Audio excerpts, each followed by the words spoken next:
rusak. Iya, puterane pesawat. Berarti kan anaknya luwih cilik kan timbang pesawatnya sing gede. Puterane pesawat, Mas. Rusak. Rusak. Lek putrane rusak di pondoknya ya, Mbak. Di pondok nih.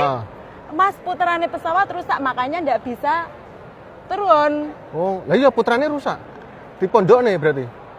Bukan, Mas. Puterane pesawat rusak. Puterane kalau Mas, puterane pesawat. Putrane pesawat. Berarti iya. cilik ngono ya? Iya, cilik, betul. Luwih cilik ngono. Iya, betul. Berarti kan enek sekali. bapake nek putrane nek ibuke ngono.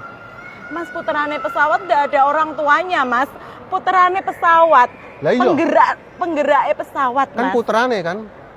Betul. Lah iya. Puterane. Berarti luwih cilik nih timbang bapake ngono. Mas, puterane pesawat ndak punya bapak ibu, Mas. Saya tau jadi putrane rusak. Gini mendem apa piye? Mendem. Ndak mendem. Puterane pesawat ku lho, Mas. Di pondoknya piye? Di pondoknya. Sapa sing di pondokne, Mas? Puterane pesawat. Putrane iki, Mang. Ndak usah di pondokne, Mas. Mendem apa piye? Maksudnya Mas, puterane pesawat bukan orang, Mas. Puterane pesawat. bulanan CB.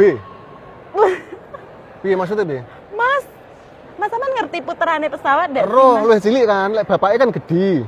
Lek putrane luwih cilik. Ndak. SD po, SMP Pesawat po. ndak punya orang tua, Mas. Jadi putrane.